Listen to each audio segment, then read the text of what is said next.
Hello and welcome back to another episode of Flooring Tested. My name is Lambert from Decomagna Limited, the official distributors of Quick-Step laminate flooring from Belgium and IVC Mkeka cushion vinyl flooring.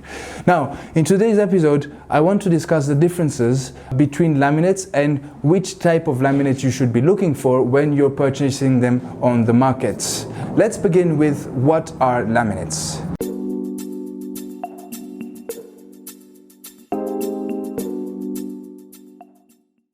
Laminates have been in existence for about 40 to 50 years now, and their evolution has made significant progress over the last 40 years since their inception.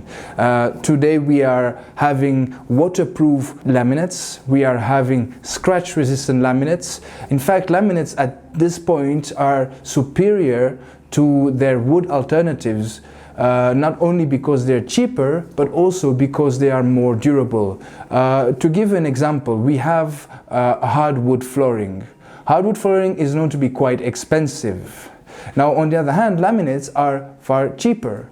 So when somebody purchases a hardwood flooring, one of the main disadvantages that they get, besides the price, is the fact that they have to make sure that the hardwood is dried and cured properly. To this extent, when people usually buy a hardwood flooring and place it, it looks nice. A couple of weeks later or months later, if not dried in the appropriate manner, you start getting buckling. Now, buckling refers to the fact that the hardwood would warp in some ways.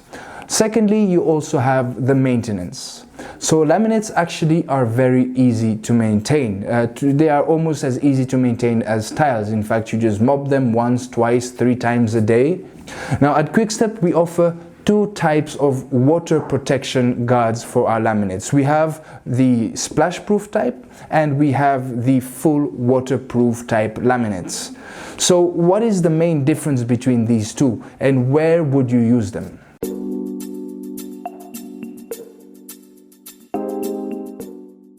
So the splash-proof type laminates, as we have in this example, are usually common for living rooms, dining rooms, bedrooms, corridors, and even kitchens, areas where you don't expect to have a high amount of water. You can have water spillages, somebody dropping a glass of water, somebody kicking over a bucket. You can leave your windows open and it rains. That's all very common, and it is designed to handle that, which is where the name comes from, water resistant or splash proof. Now, what is the difference between a bathroom type floor and your regular splash proof floor? Hydroseal technology. Now, this technology is nanotechnology. It's very futuristic terms, just to say that in short, you have microfibers on the layers. So you have little microfibers on the layers of the floor that actually repel the water from actually permeating or even touching the surface of the laminates. This is similar as to leaves. When you see water droplets falling on leaves, the water actually doesn't even touch the surface of the leaves, held up by a set of very small microscopic hairs. Very similar technology used by Quick-Step flooring made in Belgium.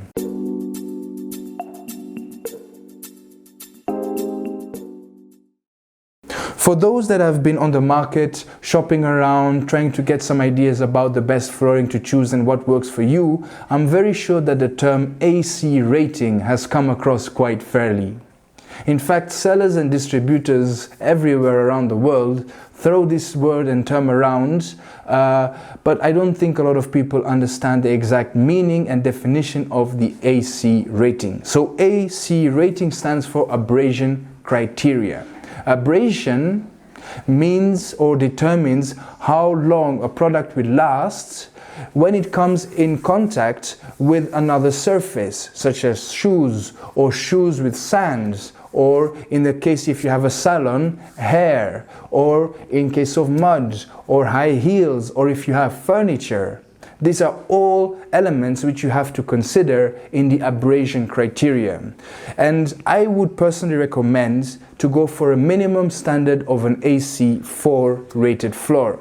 Abrasion criteria 4 is the common term used internationally, but if you purchase a floor from Europe, you would also find the term service class. Now, service class goes from 20s, 30s, and in extreme cases in the 40s. Now, 32 is similar to an AC4 rated floor. This is ideal for homes and small to medium-sized businesses. This could be your local restaurant, this could be hotel bedrooms, this could be shops, this could be places where you have a significant amount of traffic.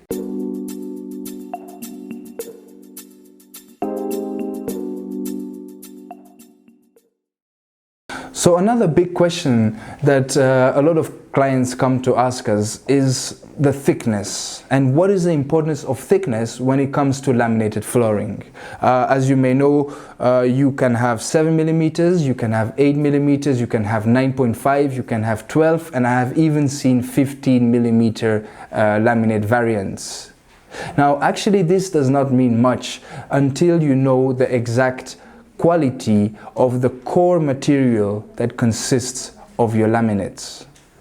By core material, I am referring to the central part of the laminate, the HDF core. HDF stands for high density fiberboard. So high density fiberboard is the big brother, so to speak, of MDF, medium density fiberboard, and a rating which goes by kilograms per cubic meter. So what happens with a lot of laminate distributors is that they label it as an HDF, knowing very well that it's a 400 or a 500, which is borderline MDF, and yet it's much thicker. So a lot of customers are fooled into thinking, yes, the laminate is thicker, not knowing that actually the quality, the density of that HDF material is of lesser quality.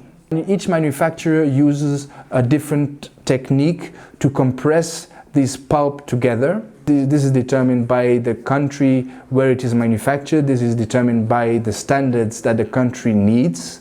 In the case of Quickstep, they use VOCA plus bonding agents. VOCA plus means that it is volatile organic compounds A plus, which is the highest rating you can get in a good way, meaning that it doesn't have any negative effects to the environment or to your health. So when you're looking at a high quality laminate floor like Quickstep Uniline flooring, you can understand that there is a high level of compression. A high level of compression means that you have very, very good water resistance, means that you have a very good impact resistance as well. So in the case of falling objects, in the case where you have, for example, kids, they play around, they pick up a hammer, or a piece of furniture falls onto the floor, these will have significantly less damages or no damages at all, whereas a lower density HDF flooring will incur damages.